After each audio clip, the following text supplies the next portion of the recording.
உண்மையில ரொம்ப கஷ்டப்பட்டு என்ன ஏதோ அற்பட்டதா நினைச்சுக்கிட்டு அந்த மாதிரிலாம் ரொம்ப கஷ்டப்பட்டு வீடியோ எடுத்து போடுறவங்க கேட்டா ரொம்ப நொந்துருவாங்க. பர்சனல் லைஃப்ல ரொம்ப ஸ்வீட்டா ஜாலியா சிறுபிள்ளை மாதிரி தான் இருப்பீங்க. குழந்தை மாதிரி தான் வாழ்வேன். கேட்க சிரிச்சபடியே சுத்தி யாரு வந்தாலும் சரி, ஒரே ஒரு விஷயத்தை மட்டும்தான் கிண்டல் பண்ண மாட்டேன். மொத்த லைஃப்லயும் அண்ணாமலையார் மட்டும்தான் எக்ஸம்ஷன். ஏன்னா அவரை பார்த்த உடனே தன்னை அறியாது உயிர் உணர்வு உடலெல்லாம் உருகி கரைந்து அந்த இனிமையிலும் பக்தியிலும் கரைஞ்சு போயிருந்தனால அவரை மட்டும்தான் கிண்டல் பண்ண மாட்டேன். அது தவிர யாரு வந்தாலும் எது முன்னாடி வந்தாலும் சரி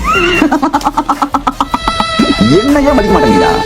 என்னையே நான் சீரியஸா எடுக்க மாட்டேன். ஒரு இன்னொரு ரகசியமும் சொல்ல கேட்டுங்க. இது எப்படி ரியாக்ஷன் வரும்னு எனக்கு தெரியாது. நான் சொல்லிடுறேன், அவ்வளவுதான். சொல்லணும்னு நினைச்சா சொல்லிடுறேன்.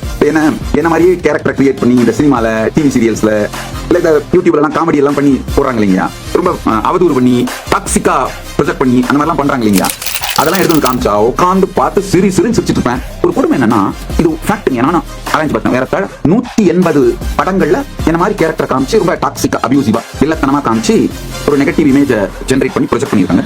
180 மூலியம் ஃபிளாப் பண்ணியா, ஒன்னும் கூட ஹிட் ஆகல. அந்த கேரக்டர் பண்ண ஆக்டருக்கும் ஒரு நேம் வாங்கி கொடுக்கல, இல்ல அந்த படமும் ஒரு ஹிட் ஆகி அந்த ஹீரோவுக்கும் ஒரு சக்சஸ்ஃபுல், அத்தனையும் ஃபிளாப்.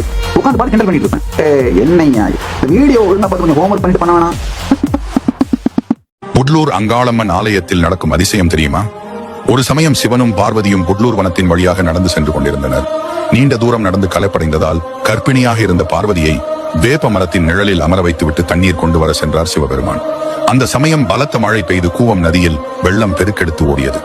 அதனால் சிவபெருமானால் நதியை கடக்க முடியவில்லை. வெள்ளம் குறையும் வரை காத்திருந்தார். இதற்கிடையே மரத்தின் அடியில் அமர்ந்திருந்த பார்வதியின் மீது மணல் சரிந்து விழுந்து மூடியது. சிவன் அங்கே சென்று பார்த்தபோது பார்வதியின் மீது புற்று வளர்ந்து இருந்தது.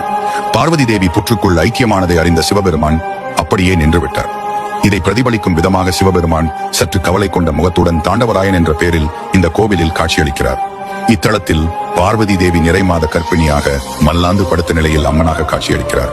மேலும் இந்த கோவிலில் பெண்கள் 3 எலுமிச்சம் பழங்களை வாங்கி வந்து அம்மன் மேல் வைத்து முந்தானை ஏந்தி நிற்பார்கள். அவர்கள் வேண்டுதல் நிறைவேறும் என்றால் அந்த எலுமிச்சம் பழம் உருண்டு வந்து அவர்களின் சேலையின் மீது விழும் அதிசயம் நடக்கிறது. குழந்தை வரம் வேண்டுபவர்கள் இந்த கோவிலுக்கு சென்று அம்மனை வழிபட்டால் குழந்தை பாக்கியம் கிடைக்கும் என்பது ஐதீகம்.